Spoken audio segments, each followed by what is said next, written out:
Hi, I'm Sabrina Fry and welcome to Making Trees. Today I'm going to show you how I created the trees in this beautiful African sky piece.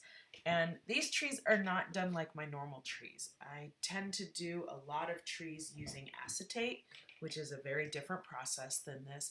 But here I needed these trees to have a very rich and deep color. Because this is a sunset, the trees are almost in shadow. And so I started by painting the trees on. And when you're using bugle beads for any project, you want to paint the background because if there are any gaps between the bugles, which there do tend to be, you don't want to see the color underneath because it kind of breaks up the image. So I painted the background, and it also helps me as an outline. Now here I'm using a single color of bugle bead because again these are in shadow. If I was doing a different type of tree, which I have done, sometimes I'll mix the bead types using twisted beads as well as straight beads, and I also like to mix colors to give it some depth. But here I'm looking just for shadow. So I put the glue down first in small sections. This is straight glue. It is not diluted at all, and it's going to dry quickly. So I only do little bitty sections. The issue with using straight glue, and you're noticing on this video that I'm wiping the tip of my tweezers off with my fingers a lot, is because the glue does tend to stick to the tweezers when you're setting the beads down. And it just makes everything get sticky and tacky. And so I spend a lot of time just wiping the end. Sometimes I have a paper towel in my hand and I just wipe it off every few beads.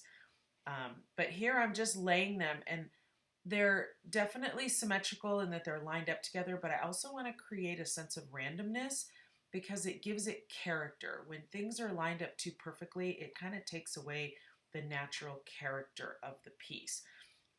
There are going to be some gaps in between here when you're trying to fit things into kind of a weird pattern like this. So I'm using the seed beads, which are in the little white cup, to fill in the gaps. And the seed beads are the same color as the bark.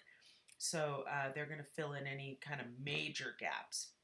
Little tiny gaps, don't worry about it. They're not going to show. People are not going to analyze them that closely. But this is how I did the bark on the trees. These are kind of very distinct trees. The bark is going to be very prominently shown because of the type of tree that they are. And then when we get to the leaves are done a little bit differently. They are just a mix of beads put together. And for the leaves, I mix them with the glue prior to setting them down. And so I prep them in a little cup. I mix the beads with the glue using like a 50-50 mixture. So it's 50% water, 50% glue.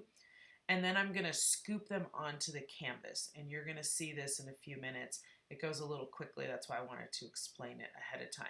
So here I am setting all the beads. Once this is done, I'm going to let this dry overnight. I want these set very well before I start adding anything to it and doing anything. So here they're done, and here I am adding the mixture with the leaves.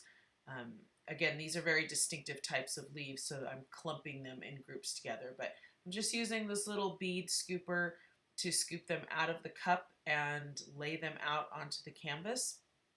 Notice I did this before I did the background. So I'm going to have to work those background beads into the gaps, which creates a little bit more work, but it's a more authentic look. So I'm putting them all into place. This is going to take another day to dry, but it's kind of fun clumping them all around and then moving them and giving them texture and personality. And then we'll see the finished piece here in just a second.